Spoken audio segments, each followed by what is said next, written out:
నమస్తే వీడిజిటల్ న్యూస్ కి స్వాగతం నేను కృష్ణవేణి ముందుగా ముఖ్యాంశాలు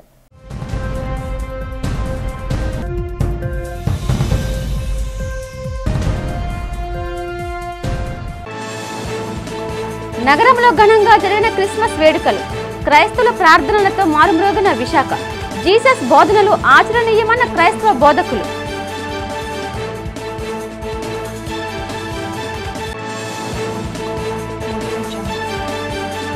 విశాఖలో బీజేపీ ఆధ్వర్యంలో జరిగిన వాజ్పేయి శత జయంతి సుపరిపాలన దినోత్సవ మేధావుల సదస్సులోని పాల్గొని వాజ్పేయి సేవలు కొనియాడిన మిజోరాం గవర్నర్ హరిబాబు.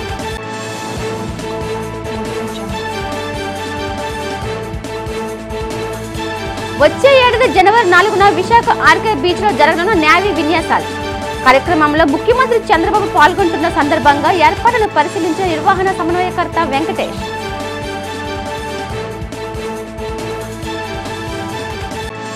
జాతీయ వినియోగదారుల హక్కుల కమిషన్ ఆధ్వర్యంలో నగరంలో జరిగిన జాతీయ వినియోగదారుల హక్కుల దినోత్సవ వేడుకలు వినియోగదారులు తమ హక్కులపై ఎల్లవెల్ల అవగాహన కలిగి ఉండాలని సూచించిన పోలీస్ కమిషనర్ శంకరబ్రత బాగ్చి. ఇప్పుడు వివరాలు చూద్దాం. విశాఖ డైరీ చైర్మన్ ఆడారి ఆనంద్ కుమార్ బీజేపీలో చేరారు. రాష్ట్ర అధ్యక్షురాలు పురంధేశ్వరి సమక్షంలో విజయవాడలో తీర్థం పుచ్చుకున్నారు. ఈయనతో పాటు 12 మంది విశాఖ డైరీ డైరెక్టర్లు పార్టీలో చేరారు.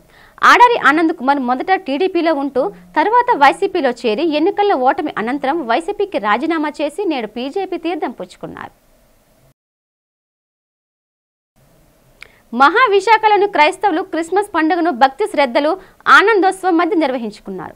విశాఖలోని చర్చిలన్నీ క్రీస్తు విశ్వాసులతో నిండిపోయాయి. ప్రత్యేక ప్రార్థనలు చేశారు. జీసస్ మహిమలు కీర్తిస్తూ భక్తి పాటలు ఆలపించారు. శాంతాక్లాజ్ అలంకరణలో పలువురు చర్చిల వద్ద సందడి చేసి చిన్నారులకు కానుకలు అందజేశారు.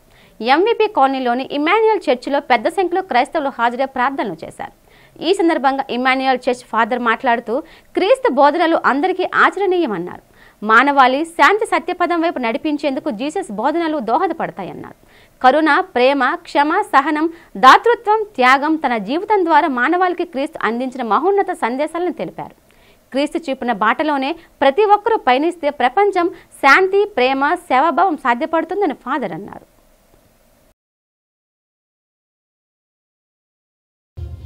క్రీస్తు యేసునందు పరిశుద్ధులందరికీ ఇమాన్యుయల్ లూథరన్ సంఘపు ఎంవీపీ కాలనీ విశాఖపట్నం వారి క్రిస్మస్ మరియు నూతన సంవత్సర శుభాకాంక్షలు తెలియజేస్తుంటున్నాను. ఈరోజు సర్వలోకానికి పర్వదినం. ఎందుకనగా సర్వలోక మానవ పాప పరిహారార్థము కొరకు దేవుడు జగదుత్పత్తికి ముందే ఆయన అనాది ప్రణాళికలో మానవ పాపమును పరిహరించటానికి ఆయన ఆదియందు ఏ ఉద్దేశంతో మానవ నిర్మాణమును సృష్టిని జరిగించి ఆయన దానిని ఆశీర్వదించారో అట్టి మానవులు దేవునితో నిత్య సహవాసం చేయాలనే ఆయన కోరికను పాపము పాడు చేసినప్పటికీ దాని నుండి తిరిగి తన కుమారుడైన క్రీస్తు యేసు ద్వారా రక్షణార్థమైనటువంటి విమోచన కార్యమును జరిగించి పాపము చేత దేవునికి దూరమైనటువంటి సర్వ మానవులను ఆయనతో సమాధానపరచుకొనటానికి తన కుమారుని మనుజావతారములో దేవుడు ఈ లోకానికి మరియగర్భాన పరిశుద్ధాత్మ ద్వారా ఆయన లోకానికి అనుగ్రహించారు. అందుకనే పరిశుద్ధుడైన యోహాను గారు రాస్తూ ఆయన అంటారు, తన్ను ఎందరు అంగీకరింతురో వారందరికీ దేవుని కుమారులగుటకు అధికారమును ఆయన అనుగ్రహించేను అంటా ఉంటారు. విపక్ష పార్టీ నేతల మన్ననలు సైతం పొందిన గొప్ప ప్రజా నాయకుడు అటల్ బిహారీ వాజ్పేయి అని మిజోరాం గవర్నర్ కంభంపాటి హరిబాబు అన్నారు. వాజ్పేయి శత జయంతి పురస్కరించుకుని సుపరిపాలన దినోత్సవం సందర్భంగా నగరంలో మేధావుల సమావేశం జరిగింది. ఈ సందర్భంగా హరిబాబు మాట్లాడుతూ వాజ్పేయి దేశానికి సుస్థిరమైన సుపరిపాలన అందించాలని కొనియాడారు. దేశ ప్రయోజనాల పరిరక్షణలో రాజీ పడకుండా పాలన సాగించాలని అన్నారు. దేశాన్ని అభివృద్ధి పదంలో నడిపించేందుకు భారతరత్న వాజ్పేయి చేసిన కృషి మరువలేనిదన్నారు. దేశ రక్షణ, సార్వభౌమత్వం కాపాడేందుకు వాజ్పేయి ఎన్నో సాహసోపేతమైన నిర్ణయాలు తీసుకున్నారని హరిబాబు ప్రశంసించారు. ఈ కార్యక్రమంలో బీజేపీ నేతలతో పాటు ఆ పార్టీ అనుబంధ సంఘాల నాయకులు, మేధావులు పాల్గొన్నారు. డిసెంబర్ 25 అనగానే మనకు గుర్తుకొచ్చేది క్రిస్మస్ పండుగ, యేసుక్రీస్తు జన్మించిన రోజు. అటల్ బిహారీ వాజ్పేయి గారు కూడా జన్మించిన రోజు డిసెంబర్ 25. అటల్ బిహారీ వాజ్పేయి గారి గురించి వారు జన్మించిన దినాన్ని సుపరిపాలనా దినంగా గుడ్ గవర్నెన్స్ డే జరుపుకోవాలని చెప్పి నరేంద్ర మోడీ గారు ప్రధానమంత్రి అయిన 2014 సంవత్సరం నుంచి కూడా ఈ రోజుని సుపరిపాలన దినంగా మనం జరుపుకుంటున్నాం. ఎందుకంటే వారు చేసిన పరిపాలన అంతా బాగా చేశారు కాబట్టి వారిని స్మరించుకోవడం కోసం వారు జన్మించిన రోజుని సుపరిపాలనా దినంగా మనం జరుపుకుంటున్నాం. వాజ్పేయి గారు చిరకాలంగా పార్లమెంటులో సభ్యులుగా ఉన్నారు. 1952 నుంచి అనేక పర్యాయాలు లోక్సభకు ఎన్నికయ్యారు, మరికొన్ని పర్యాయాలు రాజ్యసభకు ఎన్నికయ్యారు. వారి దాదాపు రాజకీయ జీవితం అంతా పార్లమెంట్లోనే గడిచింది. ఉత్తమ పార్లమెంటేరియన్గా కూడా పేరు తెచ్చుకున్నారు. సుదీర్ఘకాలం రాజకీయాల్లో ఉన్నటువంటి వాజ్పేయి గారికి 1996లో 13 రోజుల పాటు ప్రధానమంత్రిగా ఉండే అవకాశం లభించింది. మెజారిటీ లోక్సభలో రాలేదు, రాజీనామా చేశారు. మరొక ప్రభుత్వం వచ్చింది. ఆ ప్రభుత్వం మనుగడ కొనసాగించలేకపోయింది.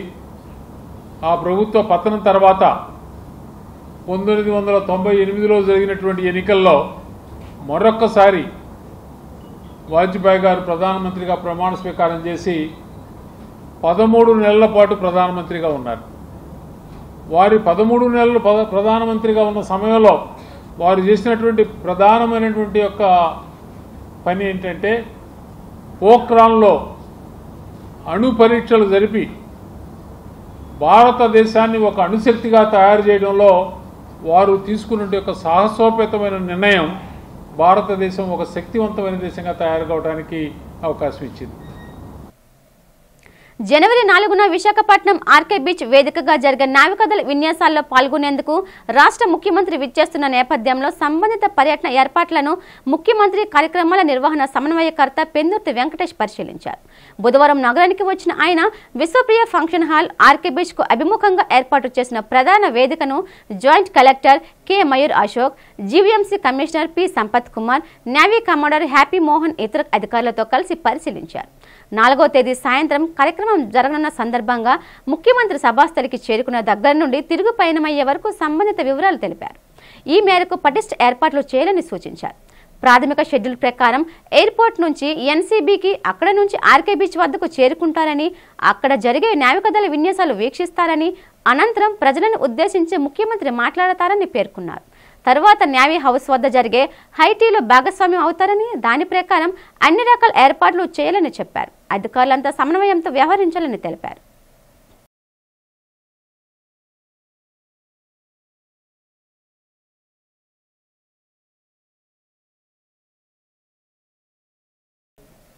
ప్రతి వినియోగదారుడు తమకు గల హక్కులపై పరిపూర్ణ అవగాహన కలిగి ఉండాలని నగర police commissioner doctor Shankhabrata Bagchi అన్నారు. నగరంలో జరిగిన జాతీయ వినియోగదారుల హక్కుల దినోత్సవ వేడుకల్లో ఆయన పాల్గొన్నారు.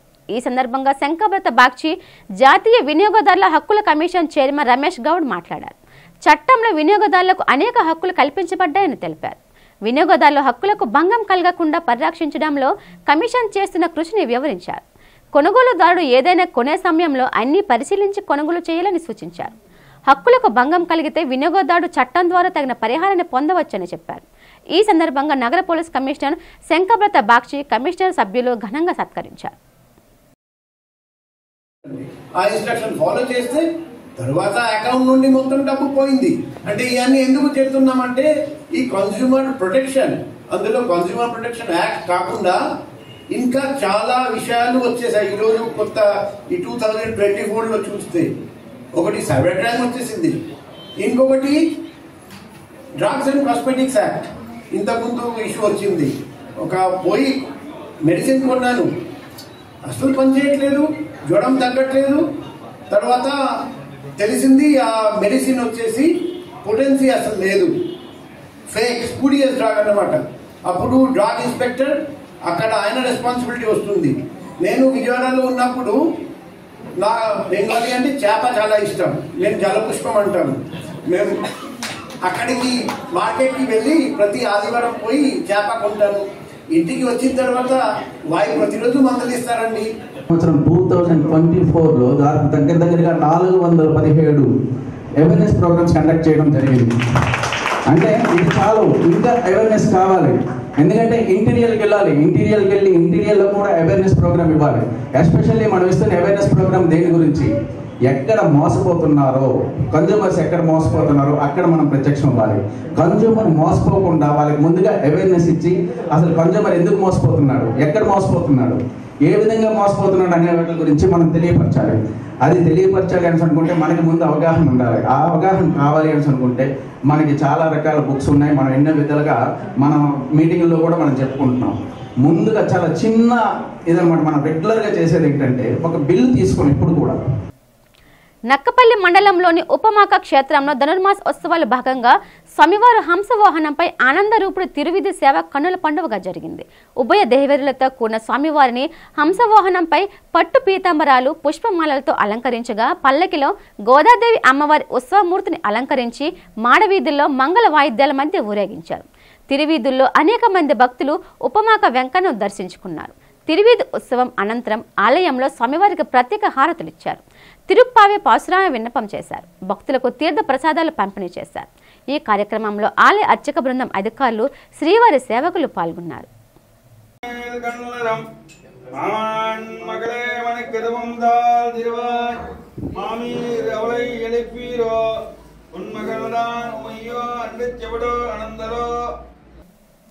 సిపిఎం విశాఖ జిల్లా మహాసభలను విజయవంతం చేయాలని కోరుతూ ఆ పార్టీ నేతలు, కార్యకర్తలు నగరంలో బైక్ ర్యాలీ నిర్వహించారు.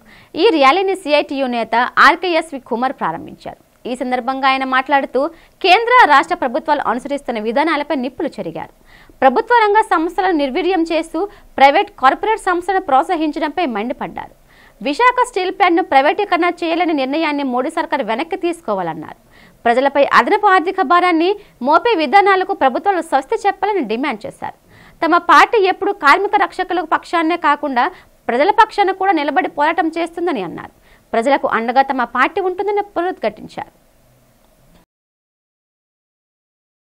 సిపిఎం పార్టీ విశాఖ జిల్లా 24వ మహాసభలు ఈ నెల 28, 29 తేదీల్లో పెందుర్తి సుజాత నగర్లో జరుగుతూ ఉన్నాయి.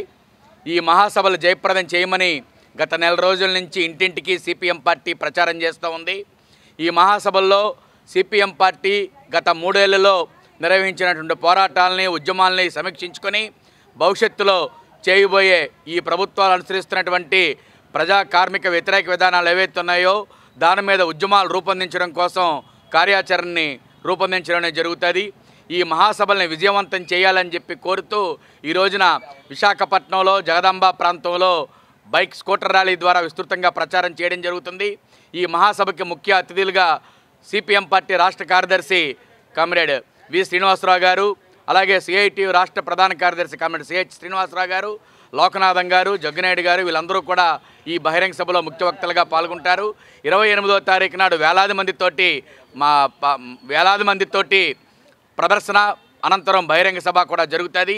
ఈ మహాసభల్లో ప్రజలు ఎదుర్కొనే సమస్యలు, ముఖ్యంగా నరేంద్ర మోడీ ప్రభుత్వం వచ్చిన తర్వాత విశాఖపట్నం స్టీల్ ప్లాంట్ని కార్పొరేట్ కంపెనీలకు కట్టబెట్టే విధంగా మొత్తం ప్రైవేటీకరణ చేస్తూ ఉంటుంది. అలాగే దీంతోపాటు ఈ రోజున విద్యుత్ ఛార్జీలని విపరీతంగా పెంచి రాష్ట్ర ప్రభుత్వం ప్రజల మీద భారాలు మోపడం కోసం సిద్ధపడుతుంది. కాబట్టి రాబోయే రోజుల్లో పేదలందరికీ ఇళ్ల పట్టాలు, ఇళ్ల స్థలాలు మంజూరు చేయాలని, కరెంటు ఛార్జీలు ఏవైతే ఉన్నాయో స్మార్ట్ మీటర్లు రద్దు చేయాలని, విద్యుత్ ట్రూ అప్ ఛార్జీలు రద్దు చేయాలని, అలాగే పంచగ్రామాల భూ సమస్యను పరిష్కారం చేయాలని ఈ నెల 28, 29 సిపిఎం జిల్లా మహాసభలు పెందుర్తిలో జరుగుతున్నాయి. ఆ సభలను జయప్రదం చేయాలని ఈరోజు జగదాంబ జోన్ ఆధ్వర్యంలో ఈ బైక్ ర్యాలీ నిర్వహించడం చేపడుతుంది. అలాగే రాబోయే రోజుల్లో సిపిఎం పార్టీ ప్రజా సమస్యలపైన, నగరంలో ఉన్న అనేక సమస్యలపైన ఉధృతంగా పోరాటాలు చేస్తుందని ఈ సభ సందర్భంగా యావత్ ప్రజానీకానికి తెలియజేస్తూ రాబోయే రోజుల్లో సిపిఎం పార్టీ మరింత ఉద్యమాలు చేపడుతుందని ఈ సభల్లో తెలియజేసి ఈ సభలను జయప్రదం చేయాలని ఈరోజు నగర వ్యాప్తంగా అలా సిపిఎం జోన్ బైక్ ర్యాలీ చేపడుతుంది. ఈ బైక్ ర్యాలీని మహాసభలను జయప్రదం చేయవలసిందిగా యావత్ ప్రజానీకాన్ని సిపిఎం పార్టీ విజ్ఞప్తి చేస్తుంది. ప్రముఖ పుణ్యక్షేత్రంగా విరాజిల్లుతున్న సింహాచలం శ్రీ వరాహ లక్ష్మణ నరసింహస్వామి వారి నిత్య కళ్యాణం అత్యంత వైభవంగా జరిగింది. అర్జిత సేవల్లో భాగంగా అర్చక స్వాములు ఉత్సవమూర్తి గోవిందరాజ స్వామిని ఉభయ దేవరులతో మండపంలో అధిష్ఠింపచేశారు. నిత్య కళ్యాణంలో పాల్గొన్న భక్తులు గోత్రనామాలతో సంకల్పం చెప్పి పంచరాత్ర గమశాస్త్ర విధానంలో విశ్వకేశ ఆరాధన పుణ్యహవచనాలతో కార్యక్రమానికి శ్రీకారం చుట్టారు. కంకణ ధారణ, నూతన యజ్ఞోపవీత సమర్పణ, జీలకర్ర బెల్లం, మాంగళ్య ధారణ, తలంబ్రాల ప్రక్రియలు కమనీయంగా జరిపించారు. మంత్రపుష్పం, మంగళ శాసనాల తర్వాత భక్తులకు వ్యాధశిరవచనాలు, శేష వస్త్రాలు, స్వామివారి ప్రసాదాలు అందింపచేశారు. అనంతరం స్వామివారి అంతరాలయ దర్శనం కల్పించారు.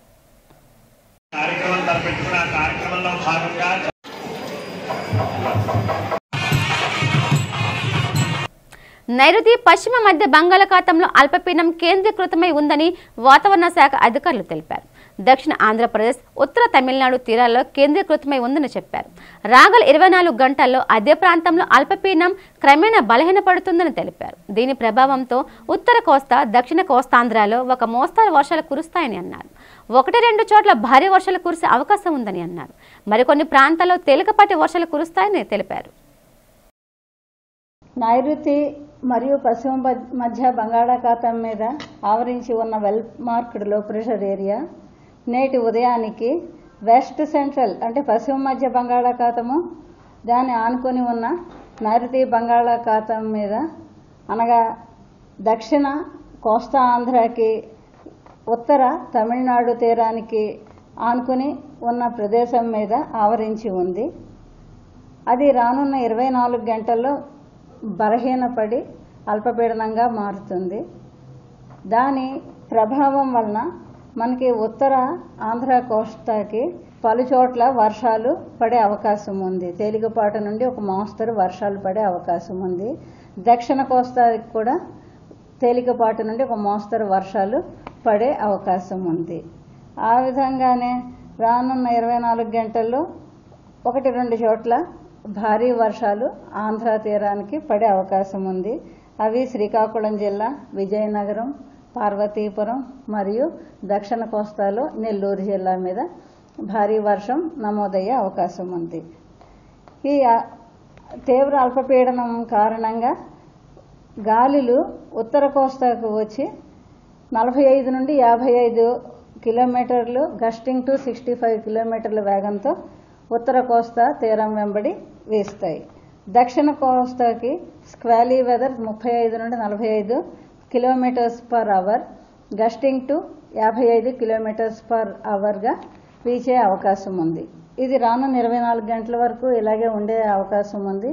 అందువలన తీరం వెంబడి విశాఖపట్నం, కాకినాడ, నిజాంపట్నం, మచిలీపట్నం ఈ పోర్టుల్లో 3వ నంబర్ ప్రమాద హెచ్చరిక కొనసాగుతోంది. 24 గంటల్లో ఆంధ్రాలో రికార్డైన వర్షపాత వివరాలు ఈ రకంగా ఉన్నాయి. బొబ్బిలి 4 సెంటీమీటర్లు, పార్వతీపురం మన్యం 4 సెంటీమీటర్లు, మెంటాడ 3 సెంటీమీటర్లు, సాలూరు, పాడేరు, సీతానగరం 3 సెంటీమీటర్లుగా ఉంది. కురుపం, గజపతి నగరం, మెరకముడి డ్యాం, తెర్లాం, కొమరాడ, బాలాజీపేట, జియమ్మ వలస, చింతపల్లి, గరుగుబిల్లి వీటన్ని దగ్గర 2 సెంటీమీటర్లు దగ్గరగా వర్షపాతం నమోదైంది. విశాఖ జిల్లా శ్రీ సత్యసాయి సేవా సంస్థలు, ఉక్కునగరం శ్రీ సత్యసాయి సేవా సమితి ఆధ్వర్యంలో క్రిస్మస్ పర్వదిన వేడుకలు ఘనంగా జరిగాయి. ఈ సందర్భంగా విశ్వ మానవ కళ్యాణం విశ్వశాంతి కోసం తెల్లవారుజామునే ఉక్కునగరం సెక్టర్ 2 దగ్గర నుంచి ఉక్కునగరం శ్రీ సత్యసాయి సేవా సమితి భక్తులు, పదాధికారులు కొవ్వొత్తులతో ఉక్కునగరం టౌన్షిప్లోని వివిధ సెక్టర్ల ద్వారా నడుస్తూ సర్వమత ప్రార్థనలు, భజనలు ఆలపిస్తూ విశ్వ మానవ కళ్యాణం విశ్వశాంతి కోసం ప్రార్థనలు చేస్తూ సంకీర్తనలు పాల్గొన్నారు. తీవ్రమైన చలి, వర్షాన్ని కూడా లెక్క చేయక శ్రీ సత్యసాయి భక్తులు నగర సంకీర్తనలో భక్తిలో పాల్గొన్నారు. ఈ కార్యక్రమంలో ఉక్కు నగరం శ్రీ సత్యసాయి సేవా సమితి కన్వీనర్ జి రామకృష్ణ, శ్రీ సత్యసాయి సేవా సంస్థల విశాఖ జిల్లా పురుష సేవా విభాగం సమన్వయకర్త ఆర్య నాయుడు, కెఎస్ఎన్ రాజు, ఇతర భక్తులు, పదాధికారులు భక్తితో పాల్గొన్నారు.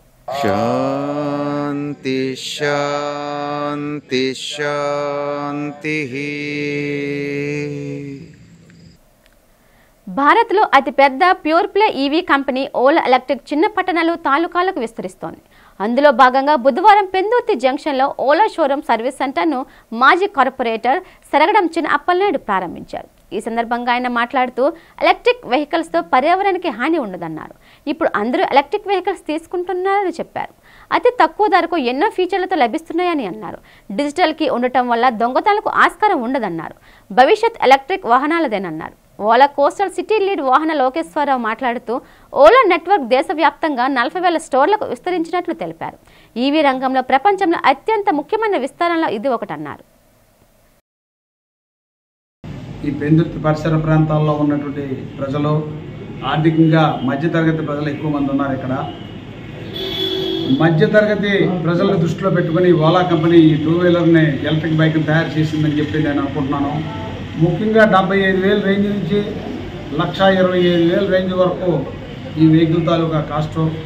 అలాగే 195 కిలోమీటర్లు ఒకసారి ఛార్జింగ్ పెడితే చక్కగా పనికొచ్చే విధంగా, అలాగే 4,000 షోరూమ్లు ఒకే రోజు ఓపెన్ చేయడం అంటే అది చిన్న విషయం కాదు. దేశం మొత్తం నలుమూలలో కూడా ఒకేసారి ఓపెన్ చేశారు. ఇవాళ ఇది చాలా శుభపరిణామం. ఇప్పుడు ఈ మధ్యలో చాలామంది వెహికల్స్ కొంటున్నాం మనం, 2 వీలర్స్ కానీ 4 వీలర్స్ కానీ కొంటే సర్వీసింగ్ ప్రాబ్లమ్స్ ఉన్నాయి. ఇది ఆ విధంగా కాకుండా షోరూమ్ కమ్ సర్వీస్ సెంటర్ కూడా అందులోనే ఏర్పాటు చేయడం కూడా కస్టమర్లకి ఏ విధమైనటువంటి ఇబ్బందులు లేకుండా చక్కగా పనికొచ్చే విధంగా ఉంది. ఇప్పుడు ఈవేళ చూసా, అప్పుడే ఓ షోరూంలో ఓ బైక్ చూసా, అది డిజిటల్ కీ కూడా ఉంది. ఇప్పుడు 30-40 లక్షలు కాదు, ఒక 50 లక్షలు పెట్టేటటువంటి కార్లు కూడా డిజిటల్ కీ లేవు. ఓన్లీ బెంజ్ కారు, BMW, వాల్వా ఇటువంటి కార్లు 1 కోటి రూపాయలు రేంజ్ దాటినటువంటి కార్లకే డిజిటల్ కీస్ ఉన్నాయి. ఇవాళ ఓలా కంపెనీ వారు 2 వీలర్స్ కూడా థెఫ్ట్ అవ్వకుండా, ఎవరైనా థెఫ్ట్ చేయడానికి అవకాశం, కీ ఉందంటే డూప్లికేట్ పెట్టి తీసేయడాలు ఇట్లా ఈ విధంగా ఉంటుంది. ఇది డిజిటల్ కీ అయితే థెఫ్టింగ్ కూడా జరగకుండా విధంగా డిజిటల్ కీ కూడా పెట్టడం కూడా చూస్తుంటే చాలా అత్యున్నతమైనటువంటి టెక్నాలజీ ఈవేళ ఓలా కంపెనీ తీసుకురావడం జరిగింది. అందువల్ల ఈ యొక్క షోరూమ్ తాలూకా చాలా సక్సెస్ అవుతుందని, ముఖ్యంగా మంచి యువకులందరూ టీం అంతా కష్టపడి ఇది ఓపెన్ చేస్తున్నారు.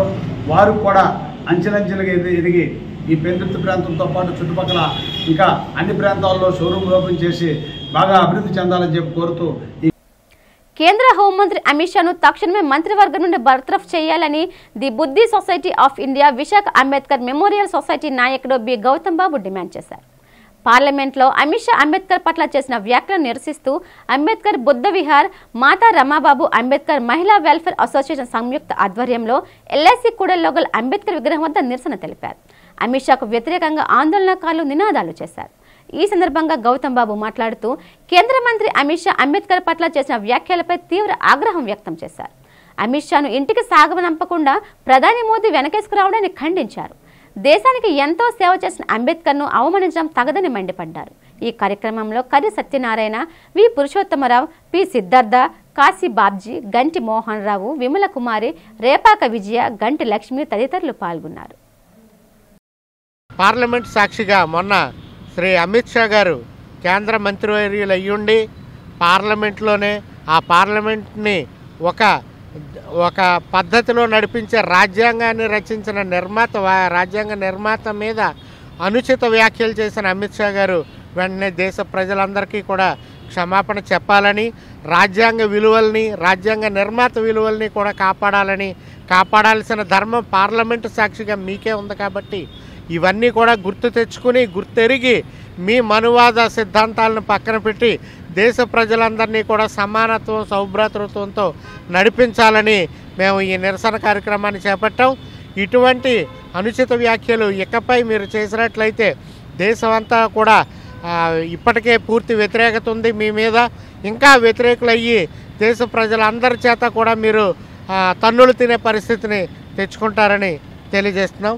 అలాగే అనుచిత వ్యాఖ్యలు అన్న అంశం మీద ఈ మధ్యకాలంలో కోర్టులు, పోలీస్ స్టేషన్లు సుమోటోగా కూడా కేసులు ఫైల్ చేసి అందరినీ అరెస్ట్ చేస్తున్నాయి. బట్ పార్లమెంట్ సాక్షిగా అమిత్ షా గారు చేసిన వ్యాఖ్యల్ని ఏ ఒక్కరూ ఖండించకపోగా బీజేపీ నాయకులందరూ కూడా దాన్ని సమర్థిస్తున్నారు. ఇది రాష్ట్ర నాయకులు కానీ, దేశ నాయకులు కానీ, రాష్ట్రపతి కానీ ఎవరూ కూడా దీన్ని ఖండించకపోవడం మా అందరికీ కూడా చాలా అవమానకరంగా, ఆశ్చర్యంగా కూడా ఉంది. కాబట్టి దీని మీద ఇవి ఎప్పుడూ కూడా పునరావృతం కాకుండా ఉండాలని కఠినమైన చట్టాలను తీసుకువచ్చి ఎవరైతే ఈ అమిత్ షా గారు ఇటువంటి వ్యాఖ్యలు చేశారో వారు వెంటనే భారత ప్రజలందరికీ కూడా క్షమాపణలు చెప్పి ఇకపై ఇటువంటివి తీసుకోకూడదని, అలాగే ఆయన కేంద్ర మంత్రి పదవికి రాజీనామా చేయాలని మేమందరం కూడా బుద్ధిస్ట్ సొసైటీ ఆఫ్ ఇండియా తరఫున మేమందరం కూడా డిమాండ్ చేస్తున్నాం. సింహాచలం శ్రీ వరాహ లక్ష్మీ నరసింహస్వామి సన్నిధిలో ధనుర్మాసోత్సవాలు వైభవంగా జరుగుతున్నాయి. ఇందులో భాగంగా బుధవారం వేకుజామున సుప్రభాత సేవతో స్వామివారిని మేల్కొల్పి ప్రభాతారాధనలు జరిపాక ఉత్సవమూర్తిని గోదాదేవిగా అలంకరించారు. ఆలయ విద్వాంసులు సన్నాయి వాయిద్యాల నడుమ బేడ మండపంలో తిరువిధి జరిపారు. స్థానాచార్యులు డాక్టర్ టిపి రాజగోపాల్ పర్యవేక్షణలో పండితులు తిరుప్పావి 2వ పాసురాన్ని వేదాలను అనుసంధానం చేశారు.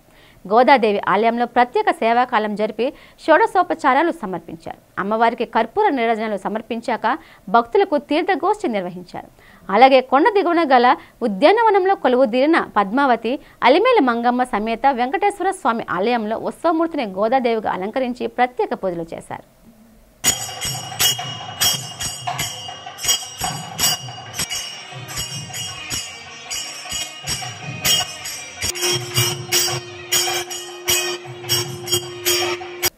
క్రిస్మస్ వేడుకల సందర్భంగా ప్రజాపిత బ్రహ్మకుమారి ఈశ్వరి విశ్వవిద్యాలయం నుంచి బ్రహ్మకుమారి రామేశ్వరి, స్వర్ణలత తదితర సోదరులు చర్చ్ ఫాదర్స్ అందరినీ కలుసుకుని క్రిస్మస్ శుభాకాంక్షలు తెలిపారు. ఈ సందర్భంగా వారు మాట్లాడుతూ భూమి మీద అనేక ధర్మాల వారు ఉన్నారని, ఎవరు ధర్మం ఎలాంటిదైనా వారు భగవంతుని ఆ రకంగా పూజిస్తారన్నారు. ప్రతి ఒక్కరి ధర్మాన్ని లేదా మతాన్ని గౌరవించడం ప్రతి ఒక్కరి యొక్క బాధ్యతగా భావించాలన్నారు. మానవులైన మనమందరం ఒక భగవంతుని యొక్క సంతానం, ఒకే కుటుంబమని, భగవంతుని విషయంలో మనకు ఎటువంటి స్పర్ధలు, భేదాభిప్రాయాలు ఉండరాదని చెప్పారు. పరస్పరం ఒకరినొకరు గౌరవించుకుంటూ, ఒకరికొకరు ప్రేమించుకుంటూ స్నేహపూర్వకమైన జీవనాన్ని జీవిస్తే సమాజంలో ఎటువంటి ఘర్షణలు జరగవన్నారు. క్రీస్తు నేర్పిన కరుణ, జాలి, ప్రేమ, దయ అన్నింటికంటే గొప్పదని, త్యాగము ఈ గుణాలను ప్రతి ఒక్కరు అనుసరించడంలో ఏ ధర్మాలు, ఏ మతాలు అడ్డురావని పేర్కొన్నారు. అందరూ ప్రేమతో కలిసిమెలిసి జీవించడానికి సర్వులకు గౌరవం ఇవ్వడమే ఏకైక తరుణోపాయమని బ్రహ్మకుమారి రామేశ్వరి తెలిపారు. జెనలాజికల్ ట్రీ ఇది మీకు చదివితే అని తెలుస్తాయి అనమాట అండి. This called Kalpavriksha, 5000 years duration. Supreme soul is the seed is the father of all them. All the souls, supreme father, and he is the Adam. The old man. Called also Santa Claus. Night will come and give the gifts for all. Is the Eve. Adam and Eve. These are called Brahma Kumari Kumars. Means we are practicing celibacy. వార్తలు ముగించే ముందు ముఖ్యాంశాలు మరోసారి.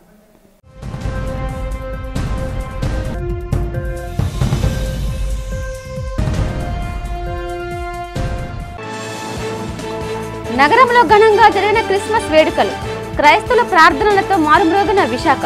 Jesus బోధనలు ఆచరణీయమన్న క్రైస్తవ బోధకులు.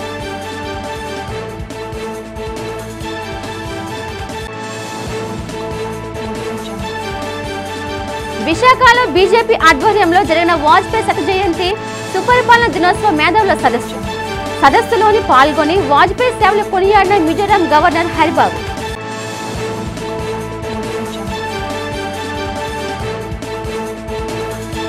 వచ్చే ఏడాది జనవరి 4న విశాఖ ఆర్కే బీచ్ లో జరగనున్న నేవీ విన్యాసాలు కార్యక్రమంలో ముఖ్యమంత్రి చంద్రబాబు పాల్గొంటున్న సందర్భంగా ఏర్పాట్లను పరిశీలించిన నిర్వహణ సమన్వయకర్త వెంకటేష్.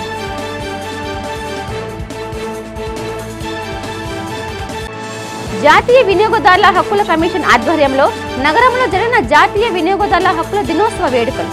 వినియోగదారులు తమ హక్కులపై ఎల్లవేళ అవగాహన కలిగి ఉండాలని సూచించిన పోలీస్ కమిషనర్ శంకబ్రత బాగ్చి.